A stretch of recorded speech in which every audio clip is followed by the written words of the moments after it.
The aftermath. I remember the final whistle, but then the evening spiraled into a blurry haze. There'd been the elation, the hugs and kisses with strangers who were brothers in red scarves. Then there'd been the analysis as we each recounted our favourite moments of the game and named our man of the match. For me, it was Warburton. The boy was everywhere. Listening to us, it was like we'd all watched different games. Our opinions differed on the minutiae, but the fact remained we'd won, and we had an endless supply of Guinness to celebrate. I remembered the backslaps and commiserations with the Irish contingent who were sporting in defeat, and then belting out songs in our croaked voices, lubricated with yet more Guinness. I'm not sure how it happened, but after the singing I found myself chatting excitedly to a fair maiden in a Welsh scarf. She was from Hirwaun or some such valley town that I'd vaguely heard of. She had eyes that you could fall into, and I was teetering on the edge. "Oh, wasn't Halfpenny brilliant?" she said, her accent broader than the Champs-Élysées. "My man of the match." "Oh, mine too," I agreed. I was getting more Welsh as the night wore on. "And the defenceman. It was out of this world," she said, her face growing closer to mine.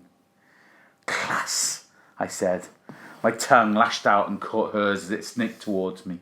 We were clamped in a passionate embrace, oblivious to the hordes of rugby fans around us. One of my hands roamed over her back while the other kept my pint steady. She did the same, not spilling a drop, despite the fervour with which she was kissing me. I've no idea how long we kissed for. It may have been 5 minutes or 15, but we were interrupted by a buzzing coming from her jeans pocket. She pushed me away, smiling, her lipstick smeared on her face and I guess on mine too. "I gotta go," she said, looking at her phone. I felt myself droop a little. I'd been hoping she was coming home with me that evening. "My boyfriend's waiting outside." I looked at her askance. Seconds ago she'd been nigh on snogging my face off, and now she was telling me her boyfriend was meters away. She gave me one last peck on the cheek and skipped away. Now thinking back, I couldn't remember. I could remember her eyes, but not much else about the woman who, for those few seconds, was the love of my life. "Mr. Williams, you can go in now."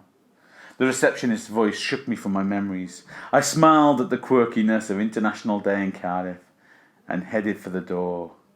And I now needed to put my game head on.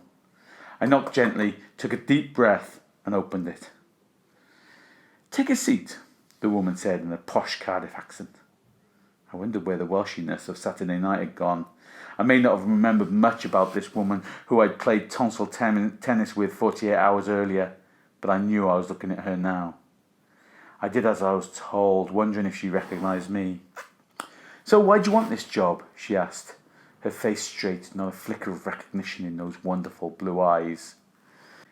It's tough being interviewed by a complete stranger who you've shared a passionate, drunken embrace with. It's tough to concentrate on the questions when your mind keeps reminding you that she'd been feeling the outline of your penis through your jeans in the middle of a crowded Cardiff pub. I bumbled through the questions the best I could, blushing slightly at the thought of me clumsily fondling her breasts while still clutching my Guinness. "Well, Mr. Williams," she said, "we'll be in touch by the end of this week." As I got up to go, she spoke again. "And that kiss, man, it was out of this world."